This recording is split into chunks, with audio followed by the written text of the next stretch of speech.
As hockey becomes more popular around the world, we've seen some incredibly large NHL contracts be handed out. Majority of them are to well-deserved candidates like Sidney Crosby or Alex Ovechkin. However, not every hit is a home run, and over the years, GMs and owners have made a few blunders and given out some puzzling and downright terrible deals. So, Vagabond Hockey will count down 10 of the worst contracts in NHL history. If you enjoyed this video, then please give it a like and don't forget to subscribe to the channel. Hit that little bell beside it so you're notified the next time we upload a new video.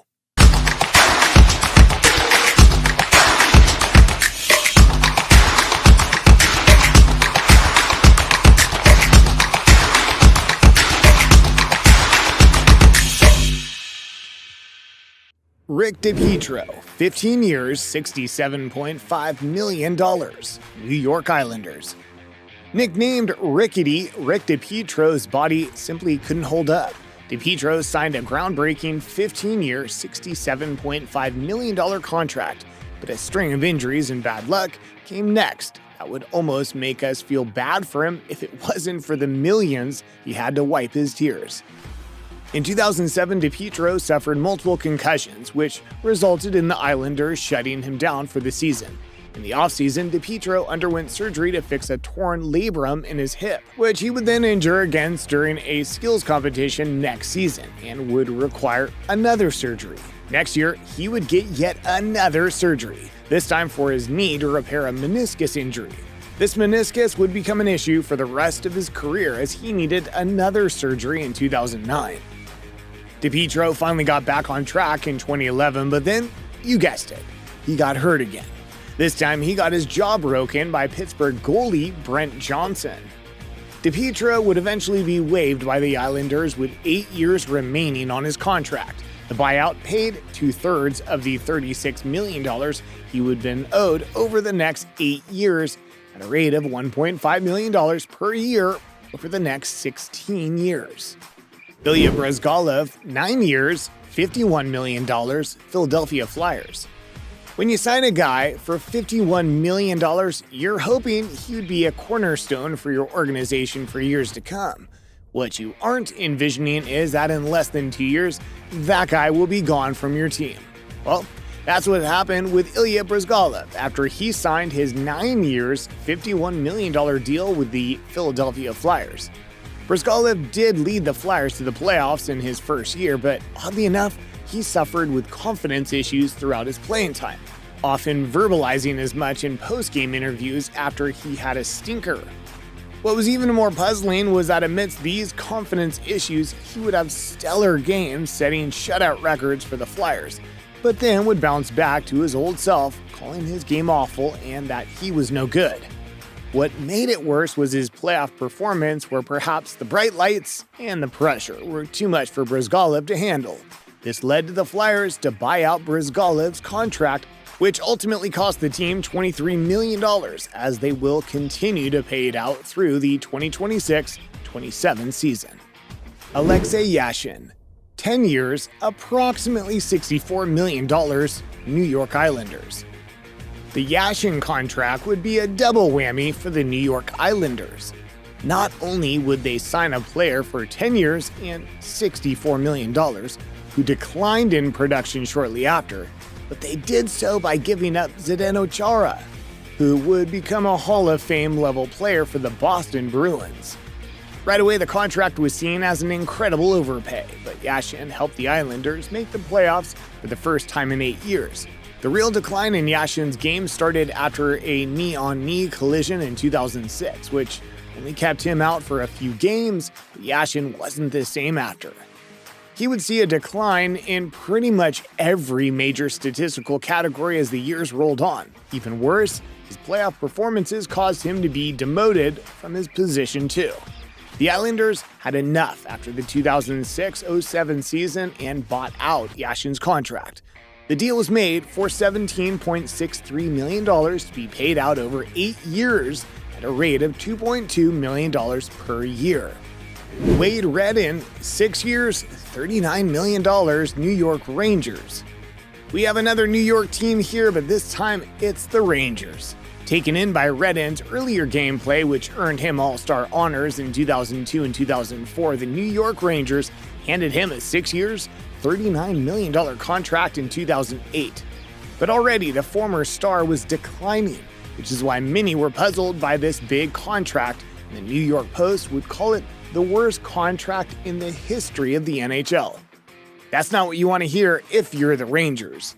Redden simply couldn't get going in New York. In his first year with the organization, he scored a measly 3 goals and had only 26 points in 81 games. Maybe it was the bright lights of Madison Square Garden or the expectation to live up to such a big contract. Whatever it was, we saw a decline in Redden's production as time went on. This would result in the Rangers placing Redden on the waivers in 2010, just 2 years after signing such a big contract. Vincent Lecavalier, 11 years, $85 million, Tampa Bay Lightning. New York fans will be happy to see the Tampa Bay Lightning on the list next, but don't get too happy, as New York isn't done handing out absurd contracts just yet. Lecavalier is yet another star just out of his prime who was able to bag a big payday. This one being for 11 years and $85 million. Although Lecavalier was still a good player, you don't pay someone $85 million to be good. That is superstar money, and Lecavalier had seen better days. Tampa picked him first overall in the 1998 draft, and the Lightning owner Art Williams doubled down on his new star by calling him the Michael Jordan of hockey. The real issue is that Tampa Bay paid him that much money hoping to get prime Bulls Jordan, but they ended up with the out-of-prime Wizards version of MJ. Even that might be generous for Lecavalier. Either way, the Lightning would buy out Lecavalier's contract in 2013, with the length of the buyout being 14 years for over $32 million. The Lightning will pay him until 2027. Roberto Luongo, 12 years, $64 million, Vancouver Canucks. On September 2, 2009, Roberto Luongo signed a 12-year, $64 million deal with the Vancouver Canucks. That same season, Luongo finished with his worst statistical season as a Canuck. He'd be pulled 7 times in 68 appearances and recorded a 2.57 GAA and a .913 save percentage. They did the contract extension hoping to make Luongo a pillar for the organization as they would pay him into his 40s. But Luongo would only last another 3.5 seasons before being replaced by another goalie. His contract details really make this one so bad. Coming with a no-trade clause, the contract was front-loaded so that he made most of his money in the first few years of the deal. As his performance declined, he was given a lesser role with the team. Luongo retired from the NHL in 2019, but the Canucks are still paying over $3 million against the salary cap till the end of the 2021-22 season. It's bad enough to sign someone $40 million and have them not pan out. But it's even worse when you give them a $13 million signing bonus on top of that, which is exactly what the Buffalo Sabres did in 2011 when they signed Christian Ehrhoff for a 10-year, $40 million contract. Now, stop us if you've heard this before. Prior to the signing, Ehrhoff was playing incredibly well, as he averaged 3 straight seasons with 40 points or more. But almost as if making all that money made him comfortable, as right away, Ehrhoff's production declined with the Sabres. The best season he would have with Buffalo would be a 33 points won. The contract was worth $18 million in the first 2 years, then $4 million annually from the 3rd to 6th year, $3 million in the 7th, and $1 million in the remaining 3. After it was clear that Ehrhoff wouldn't help Sabres' chances of making the playoffs, the team bought out his contract. He is still owed over $850,000 each season through 2028. Ehrhoff only lasted 3 seasons with the team. We've gone long enough without mentioning a New York team. This time the Rangers return. They also bring with them the Montreal Canadiens, as both of them played a role in this absurdly large and horrible contract. Initially, it was the Rangers who gave Scott Gomez a 7 years, $51.5 million contract after seeing his exceptional production with the New Jersey Devils. But like many of the candidates on this list, Gomez would see a decline before the ink was even dry on the contract. He would only score 32 goals in his 158 games played with the Rangers. Having seen enough, the Rangers lured in the Montreal Canadiens and traded Gomez to them. In his final 2 seasons with the Canadiens, Gomez was making $8 million and $7.5 million per year. All that money for someone who produced only 49 points in 118 games. The Canadiens eventually waived Gomez in 2013. If you look at Kovalchuk's accolades, it's almost hard to blame the Devils for giving him a 15 years, $100 million deal. Kovalchuk had made the All-Star team and won prestigious trophies like the Maurice Richard Trophy and Kharlamov Trophy. What really makes this an awful contract is that after signing it, Kovalchuk played 3.5 years before deciding to retire from the NHL to go play in the KHL instead. This freed up $6 million worth of cap space per year for the Devils. It also left them with cap benefit recapture fees of about $250,000 a season for 12 years. Top of that, there was a controversy with the initial contract offer where the NHL blocked the Devils' offer of a 17-year, $102 million deal because it circumvented the NHL salary cap.